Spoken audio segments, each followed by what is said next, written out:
Hi Nick's family, it's Nick and Mama J. We're going to do a little diapering demo video for you. We're also going to post this on YouTube so you can look at it later, and it'll be on my Facebook pages just for educational reasons for other people with diaper needs. I'm going to do a separate video putting Nick into his wheelchair. He's just recently moved up to a bigger size and I'm still making a few minor adjustments. But I thought I'd do a separate video instead of making this one longer. So Nick right now is wearing size 4 or 5 diapers, but a 4 really works fine. These pants that he are wearing is from a Facebook page called Happy Pants, and pants is spelled P-A-N-T-Z, and Wendy makes the pants. She also makes some suspender outfits and other things, but I buy these pants from her. These are some of the diapering products that I use. I don't necessarily use them on Nick all the time, kind of depends on how his back end is looking.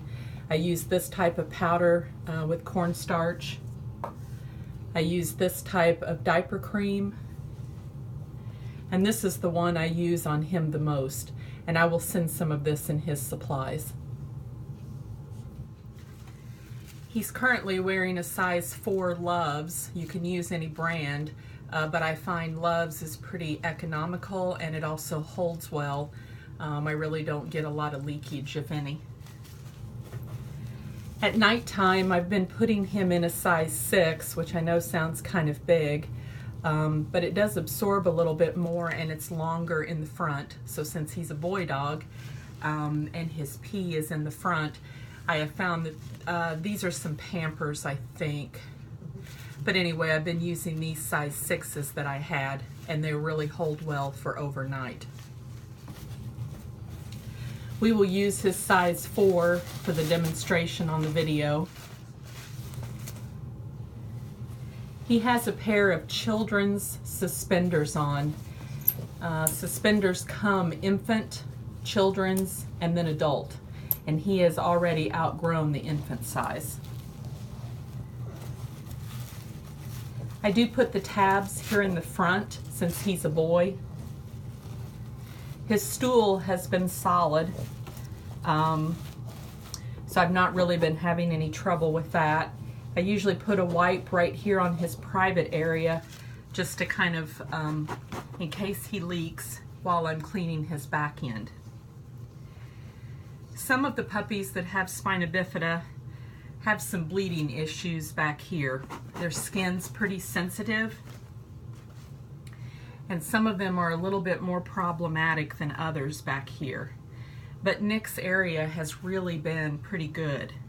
I've really had hardly any bleeding. You also could put him up in the sink, in your kitchen sink or bathtub. I always recommend you do that once a day at least to get him cleaned real well, but while he's little you can do it a lot more often. Some people will do it in the bathtub just to kind of rinse him off. I don't necessarily give him a full bath every week, but I do at least bathe him from here back to keep this area clean, just as often as it needs it. I feel like I'm going through a lot of wipes, but just trying to make sure he's clean and just wipe under there.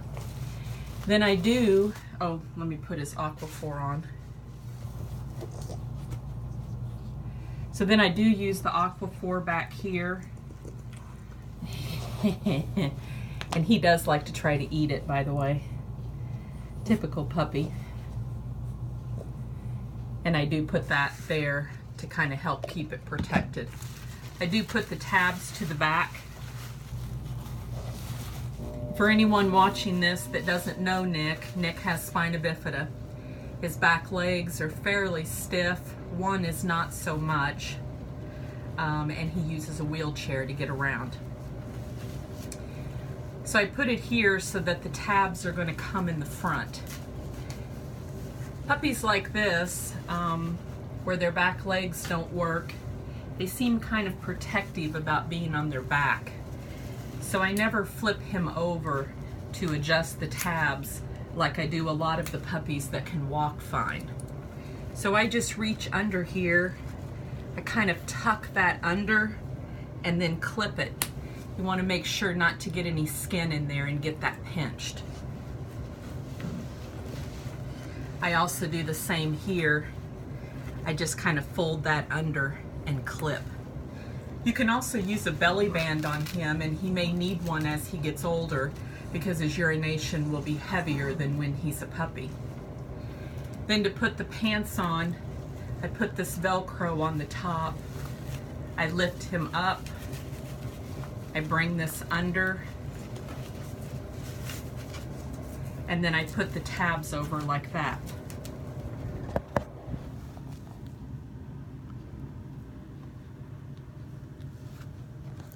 He also has a mitten clip in the front.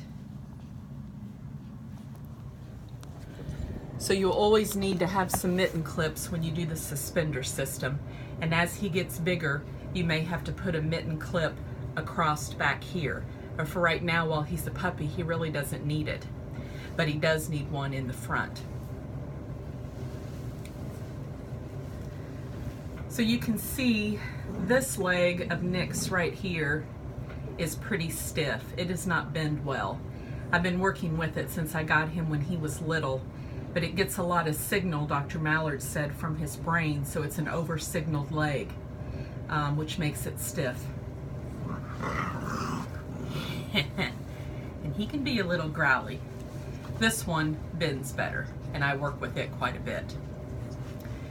He right now is having some issues with his front paws. It can be called knuckling, but I'm going to have Dr. Mallard look at him Monday and do some x-rays. So we kind of got to get to the bottom of this. I put him back on goat's milk several weeks back. I also have him on tablets called Sure Grow, which is actually for puppies that have rickets and other deficiencies. And he's eating a high grain or like a high quality kibble called Now Fresh. It's made in Canada, but you can get it here online or in a store.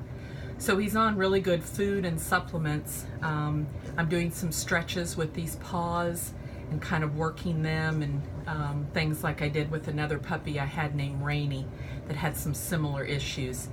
But I'm not seeing a whole lot of great progress just yet. But you got to remember, he's a puppy and he's growing. So Rainy was able to overcome hers, and so I'll hope the very same thing for Nick. Easy.